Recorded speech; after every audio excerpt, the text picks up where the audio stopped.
brightest day, and blackest night, no evil shall escape my sight. Let those who worship evil's might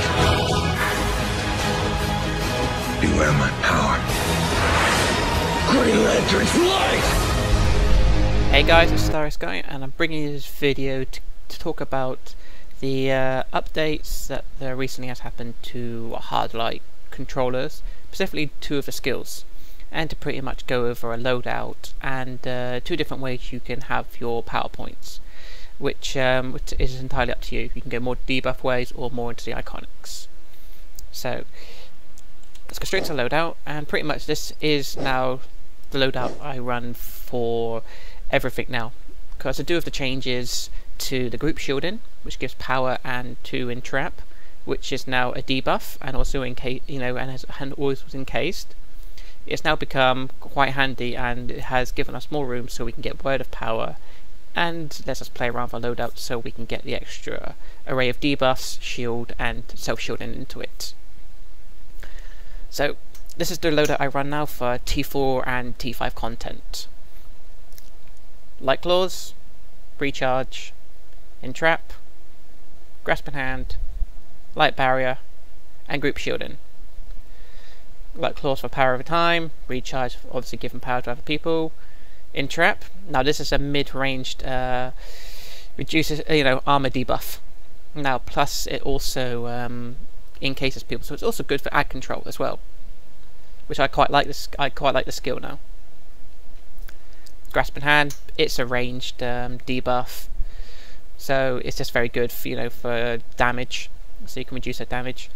And then Light Barrier, it can be used when controlled, and if you have the mod in, it's also like a small self heal. But the biggest change I like to the hard light is the recent group shielding. Now before it was just a shield, but also now it gives a lot of power, so there's no need to run word of power or speed drain, and it gives us more room in our loadout. So this is the loadout, and I gotta say I really like playing hard light controller now. Being able to have a loadout, being able to add control, debuff, and have shield and power from all at the same time, I gotta say it's really nice. So that's the loadout, and there's two different ways you can pretty much have your power points. Now the two ways I'm on about is you can go more debuff heavy, or you can spec more into iconics. The reason why I say there's two ways for it is because of the T5 content, where it comes to one of the operations where you fight against boss like Bane, Ivy, and all that kind of stuff, and an Ivy heals herself quite a lot. So whether before we would rarely use the heal debuff, now it can be a nice chance to actually get to use it, but it's completely up to you, because this, it's one of the chances where we might get not. So you don't have to run it if you've got a good DPS, but it's always quite nice just to have the option. Personally, I like. So for the first way I have to spec your power points is to go into the Assault Tree, which is in Light Claws, Spikequake, Ram, Whip Thrash, and a Snap Trap, which is the heal debuff.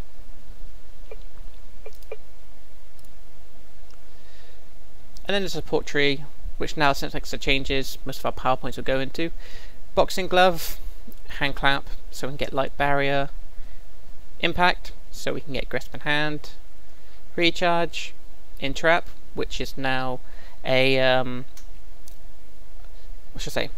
armor debuff and encasement, and now our group shielding, which is also a shield and it gives us power. And into the iconics, we can simply put the power points in Intimidating Gaze and Wisdom of Solomon. Now before I go into the group shielding, how much power it gives, and the change to the entrap skill, I will pretty much reset the power points and show the other way where you can go, just in case you didn't want to run the Snap Trap as a heal debuff and you wanted to go a little bit more into iconics. So let's reset our power points.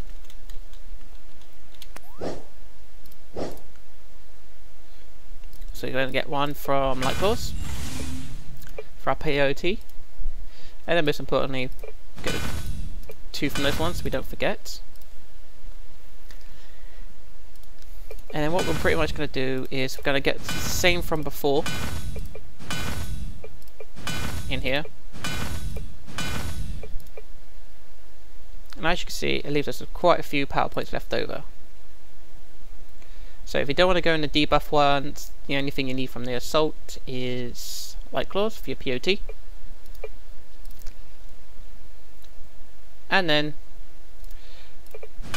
we want to put our points into this. So all in total, it leaves us with 4, and we still have our main debuffs, our supercharge, recharge, self-shield, and all that kind of stuff. So then we can pretty much go into the iconics.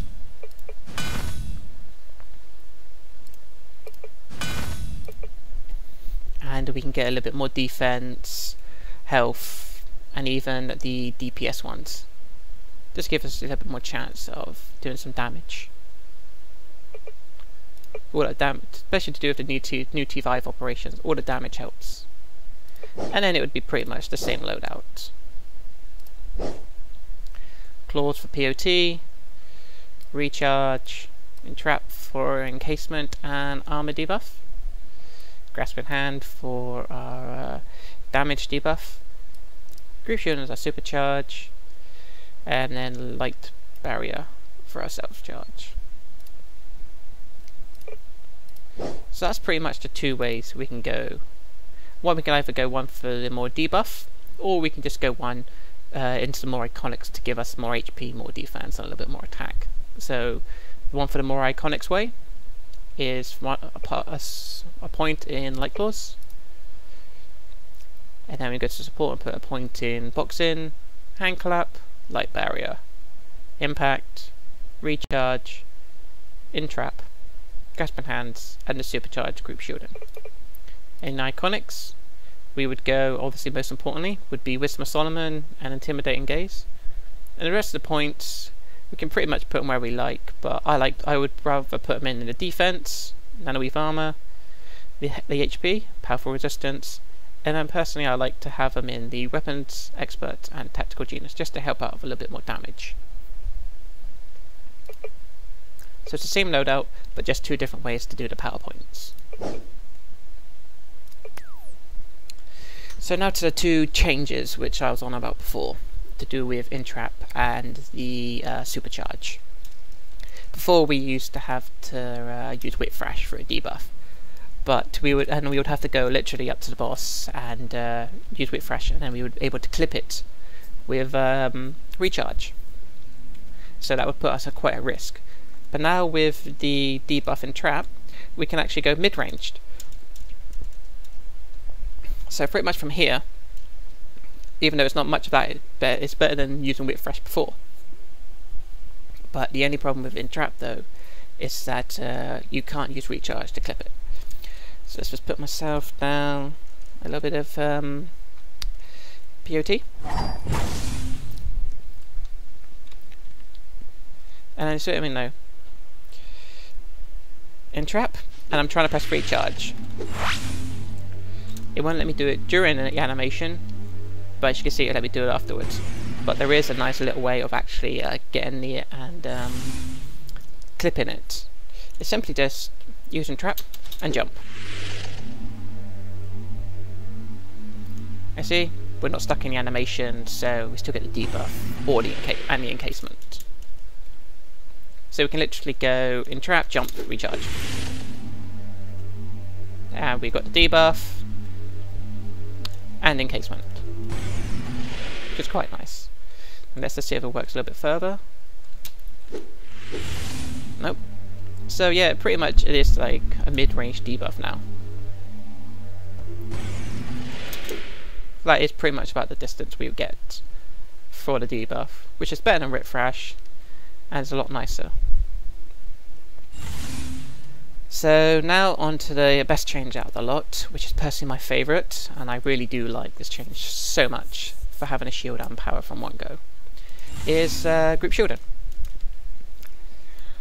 So let's see, I'm going to go waste my power, and hopefully the training dummy won't give me much power back. So let's just go spam some skills. Whoops, get rid of that.